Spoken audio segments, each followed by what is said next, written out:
I wanted to take you behind the hoop for my latest Inspired by Imagery series.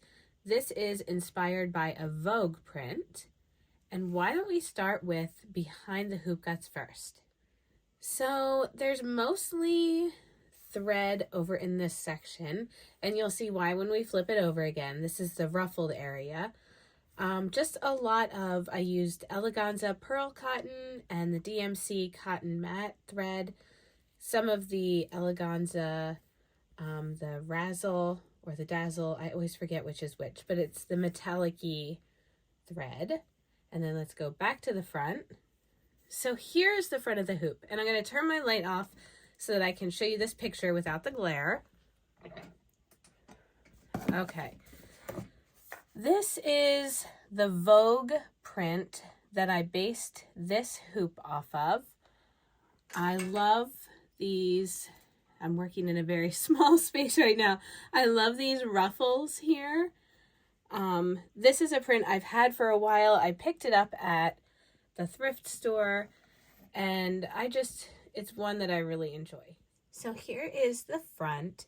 This is a hoop that I worked in layers. So I began with the inspiration for the background, which is this curtain in the picture. Sorry for my light. The curtain in the backdrop here. I did that layer first on this hoop. So I did a woven stitch. If you were following along on Instagram, you can see how I got to this point.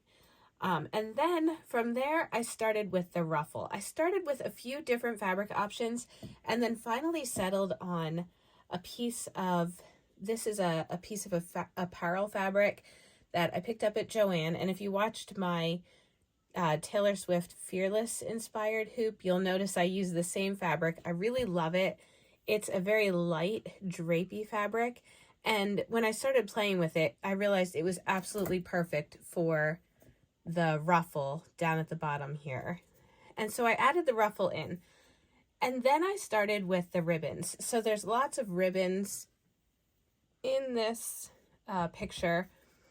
And so I did a couching stitch with very thick threads so that the ribbons would show up. And you can see here where they are. These beads were gifted to me from a friend who found them in her mother's bead collection. She was a jeweler, and so it was really special that she passed those along to me.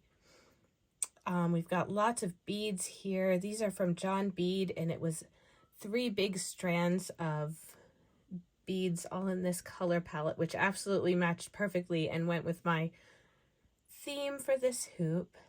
So there it is. That is my latest Inspired by Imagery hoop. Oh, also these. Can't forget these. These are, I actually didn't stitch these. They were also given to me in a bag with like lots of trims, and it's something I might not have bought necessarily because I always look at it and think, oh, I could stitch that. But once I had it and I realized like, oh, it could use a little bit of something to tie everything together, that I was like really happy I had them. So there's my latest Inspired by Imagery hoop. I have several other Vogue vintage posters that I found at the thrift store, and so I might pick another 1 or 2 of these just because they're really fun. There's such great textures, and it's kind of fun to make like an abstract sort of embroidery palette based on what I'm seeing. I'm picking out certain elements that really stick out to me and that I think will be fun to stitch, and then I put an embroidery hoop. So I hope you enjoyed this look behind the hoop.